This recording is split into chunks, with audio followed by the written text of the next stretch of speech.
Hello प्यारे बच्चों, नमस्कार। आज के इस लेक्चर में हम समझेंगे कि आखिर ये टाइम जोन्स क्या होते हैं। यह क्लास 6 के ज्योग्राफी सब्जेक्ट के सबसे पहले chapter that is locating places on earth का एक बहुत ही इंपॉर्टेंट टॉपिक है। यह इस चैप्टर का सबसे आखिरी टॉपिक है। इससे पहले के सारे टॉपिक्स को हमने पिछले 2 लेक्चर वीडियोज़ में ऑलरेडी कवर किया हुआ है। पिछले वीडियो लेक्चर में हमने लैटिट्यूड्स एंड लॉन्गिट्यूड्स को जाना और समझा था, और सबसे पहली वीडियो जो थी इस चैप्टर की उसमें हमने मैप्स के बारे में जाना था कि ये मैप्स क्या होते हैं, उनके अलग अलग टाइप्स क्या क्या होते हैं और उनके अलग अलग कंपोनेंट्स क्या होते हैं। तो आइए अब आज के इस लेक्चर में हम समझते हैं इन टाइम जोन्स को। आपने ज़रूर कहीं ना कहीं सुना होगा कि हमारे कंट्री दैट इज़ इंडिया का जो टाइम जोन है वो GMT plus 5 our and 30 minutes है, या फिर GMT प्लस 5.5 आवर्स। इसे हमारे देश का स्टैंडर्ड टाइम या फिर लोकल टाइम भी कहा जाता है। तो आखिर ये लोकल टाइम या स्टैंडर्ड टाइम किसी एक पर्टिकुलर प्लेस का क्या होता है, आज के इस लेक्चर में हम यही समझने की कोशिश करेंगे। तो पिछली वीडियो में हमने लॉन्गिट्यूड्स के बारे में जाना था, और ये भी जाना था कि जो स्टैंडर्ड लॉन्गिट्यूड है दैट इज 0 डिग्री लॉन्गिट्यूड वो लंदन के ग्रीनविच से होते हुए पास करता है, और इसके वेस्ट साइड में कुल मिला के 180 पार्ट्स में डिवाइड किया गया है। उसी प्रकार से इसके ईस्टवर्ड पार्ट में 180 और पार्ट्स में डिवाइड किया गया है, और हर एक पार्ट को हम डिग्री से मेजर करते हैं, यानी 0 से लेकर 180 डिग्री ईस्ट एंड 0 से 180 डिग्री लेकर वेस्ट, यानी कुल मिला के 360 डिग्री हो गए।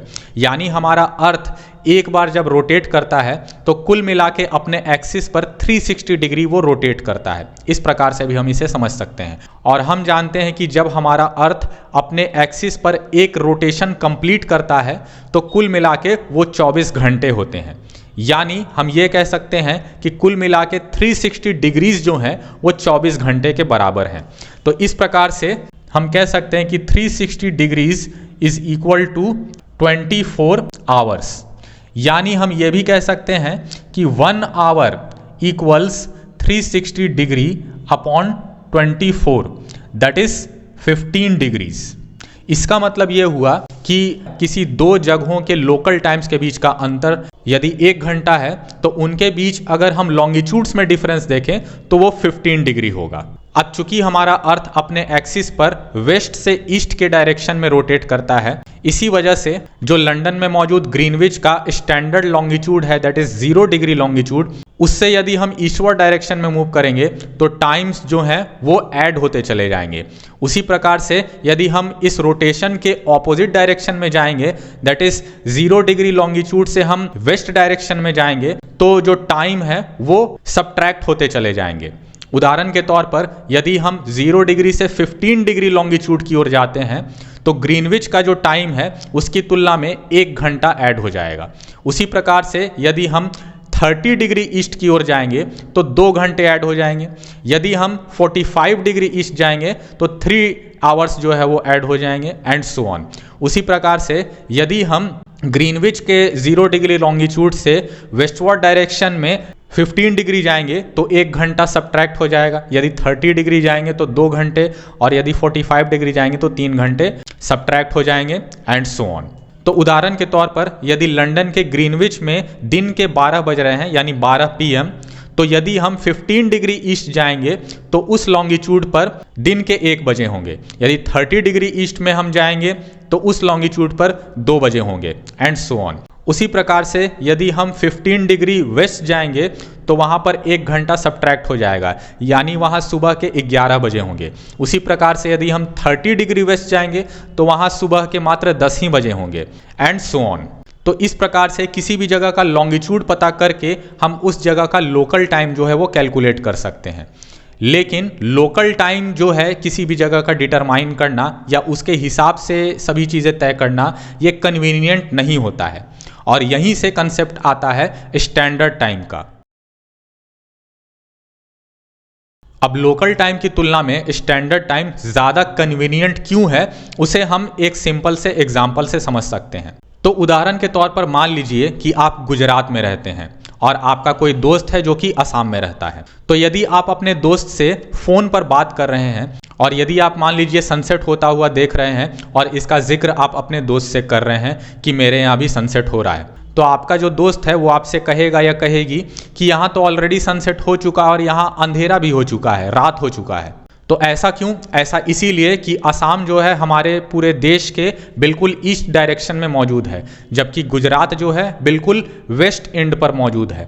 इस वजह से इन दोनों के बीच में लगभग 30 डिग्री लॉन्गिट्यूड्स का डिफरेंस है और यही कारण है कि इन दोनों जगहों पर 2 घंटे के टाइम का डिफरेंस है।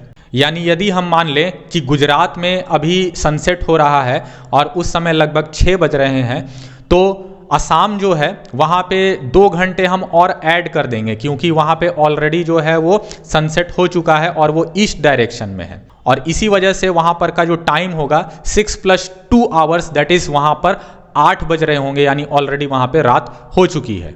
अब हमारे भारत जैसे किसी बड़े देश के लिए अलग अलग जितने भी जगह हैं उनके अलग अलग लोकल टाइम्स को यूज़ करना कन्वीनियंट इसीलिए नहीं है। और यहीं से एक ज़रूरत आती है, एक कंसेप्ट निकल कर आता है जिसे हम कहते हैं स्टैंडर्ड टाइम। तो स्टैंडर्ड टाइम को जनरली किसी एक लॉन्गिट्यूड को रेफरेंस मानकर उसी के लोकल टाइम को पूरे देश का स्टैंडर्ड टाइम बनाया जाता है। और जनरली वो जो लॉन्गिट्यूड होता है वो उस देश के बिल्कुल बीचों बीच से पास करते हुए लॉन्गिट्यूड को लिया जाता है। उदाहरण के तौर पर हमारे देश भारत के बिल्कुल बीचों बीच से जो लॉन्गिट्यूड पास करता है वो है 82.5 डिग्रीज ईस्ट या 82.5 डिग्री ईस्ट।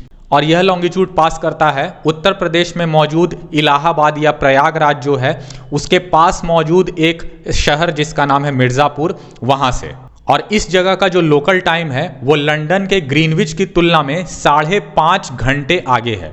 और इस वजह से ही हमारे पूरे देश का जो स्टैंडर्ड टाइम है ग्रीनविच के टाइम की तुलना में 5.5 घंटे आगे माना जाता है। तो अब आप चाहे गुजरात में बैठे हों या असम में बैठे हों या फिर कन्याकुमारी में या जम्मू कश्मीर में, मीन्स देश के किसी भी कोने में किसी भी हिस्से में आप बैठे हुए हों, वहाँ का जो टाइम होगा वो हमेशा सेम रहेगा, क्योंकि इसे एक फिक्स लोकल टाइम या जिसे स्टैंडर्ड टाइम कहा जाता है उसके आधार पर इसे जो है डिटरमाइन किया गया है।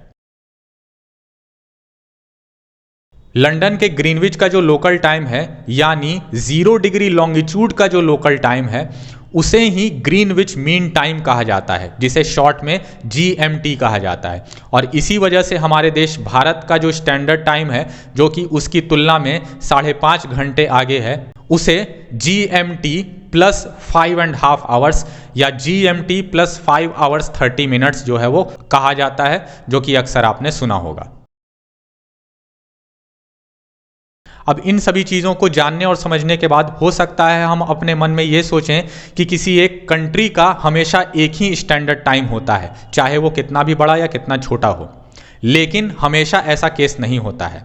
कई सारे कंट्रीज जो कि काफ़ी बड़े हैं, जो कि काफ़ी एक बड़ा लैंड एरिया कवर करते हैं, उदाहरण के तौर पर कनाडा, USA या रशिया, ये सब कंट्रीज जो हैं इनमें केवल एक स्टैंडर्ड टाइम को यूज़ किया जाना कन्वीनियंट नहीं होता है। इस वजह से इन सभी ऐसे कंट्रीज़ को जो कि काफ़ी बड़े साइज़ के होते हैं, इन्हें अलग अलग कई सारे टाइम जोन्स में बांट दिया जाता है। उदाहरण के तौर पर USA जो है उसमें कुल मिला के 6 टाइम जोन्स हैं, 6 पार्ट्स में उन्हें डिवाइड किया गया है। जबकि रशिया जो कि दुनिया का सबसे बड़ा कंट्री है उसे कुल मिलाकर 11 अलग अलग टाइम जोन्स में जो है डिवाइड किया गया है। यानी यदि आप USA के एक छोर से दूसरे छोर यानी वेस्ट से ईस्ट या ईस्ट से वेस्ट छोर की ओर यदि जा रहे हैं और यदि आप किसी प्लेन में या फिर ट्रेन में बैठे हुए हैं तो आपको 5 बार अपने टाइम को चेंज करना पड़ेगा लोकल टाइम के साथ एडजस्ट करने के लिए। उसी प्रकार से यदि आप रशिया में हैं तो चूंकि वहाँ 11 अलग अलग टाइम जोन्स हैं, तो इस वजह से रशिया के एक छोर से दूसरे छोर यानी ईस्ट से वेस्ट की ओर या वेस्ट से ईस्ट की ओर यदि आप जा रहे हैं तो आपको 10 बार अपना जो टाइम है वो चेंज करना पड़ेगा। टाइम जोन से रिलेटेड एक और बहुत ही इंपॉर्टेंट कंसेप्ट है जिसे इंटरनेशनल डेट लाइन कहा जाता है। और इसके नाम से ही पता चल रहा है कि यदि आप इसके एक छोर से दूसरे छोर की ओर जाएंगे तो एक दिन का अंतर आ जाएगा। वो कैसे, अभी आइए समझते हैं। तो लॉन्गिट्यूड्स को पढ़ते समय या आज के वीडियो में स्टार्टिंग में जब हमने टाइम जोन्स को डिस्कस किया था उस समय हमने जाना था कि 0 डिग्री लॉन्गिट्यूड से westward as well as eastward दोनों ओर 180 डिग्री तक जो है वो डिवीजन्स किए हुए हैं। यानी कुल मिला के 0 डिग्री से वेस्टवर्ड 180 डिग्री तक 12 घंटे का अंतर है, यानी वो 12 घंटे पीछे है। उसी प्रकार से यदि आप ईस्टवर्ड जाएं 0 डिग्री लॉन्गिट्यूड से, तो जो 180 डिग्री ईस्ट है वहां पर 12 घंटे और जो है उसका अंतर है, जो कि 12 घंटे हम बोलेंगे कि वो आगे है। और 180 degree west and 180 degree east, ये दोनों के दोनों जो लॉन्गिट्यूड्स हैं वो आपस में कोइंसाइड करते हैं, क्योंकि आप 0 डिग्री लॉन्गिट्यूड से वेस्ट जाएंगे या फिर 0 डिग्री लॉन्गिट्यूड से ईस्ट जाएंगे, तो दोनों साइड से रोटेट होकर आधा रोटेशन कंप्लीट करने के बाद आप एक ही जगह पर जाके मिल जाएंगे। और वो जो पॉइंट है यानी 180 डिग्री लॉन्गिट्यूड, वो ईस्टवर्ड से और वेस्टवर्ड से सेम होगा, इसलिए वो सेम होता है और ये दोनों एक दूसरे को कोइंसाइड करते हैं। और यही लाइन जो होता है इसे कहा जाता है इंटरनेशनल डेट लाइन। और ये जो है, अगर इसके लोकेशन की बात करें तो ये पैसिफिक ओशियन जो है उसके लगभग बीचों बीच से होता हुआ जाता है। तो यदि आप इस international date line that is 180 degree east या वेस्ट वाले लॉन्गिट्यूड को क्रॉस करेंगे तो आप एक दिन आगे या पीछे पहुंच सकते हैं। यदि आप इसमें वेस्ट से ईस्ट की ओर जाएंगे तो आप एक दिन आगे पहुंच जाएंगे, और यदि उसी का उल्टा आप करेंगे यानी आप ईस्ट से वेस्ट की ओर जाएंगे तो आप एक दिन पीछे पहुंच जाएंगे। और इस वजह से आपको टाइम को एडजस्ट करने के लिए इसका उल्टा करना पड़ेगा। यानी यदि आप वेस्ट से ईस्ट जा रहे हैं तो चूंकि आप एक दिन आगे पहुंच चुके हैं, इसलिए आपको अपने टाइम को एक दिन पीछे करना पड़ेगा। जबकि यदि आप ईस्ट से वेस्ट की ओर जा रहे हैं तो चूंकि आप एक दिन पीछे पहुंच चुके हैं, इसी वजह से आपको एक और दिन ऐड करना पड़ेगा। तो ये है इंटरनेशनल डेट लाइन। उम्मीद है आपको आज का यह लेक्चर काफ़ी इन्फॉर्मेटिव लगा होगा, और जितनी भी चीज़ें आज हमने कवर की हैं, आज जितने भी कंसेप्ट्स जो हैं हमने डिस्कस किए हैं, वो सारे आपके क्लियर हो गए होंगे। यदि आपका अभी भी कोई डाउट रह गया हो तो मुझे नीचे कमेंट सेक्शन में ज़रूर बताएं। तो मिलते हैं अगली वीडियो में एक नए चैप्टर की शुरुआत के साथ। तब तक के लिए नमस्कार।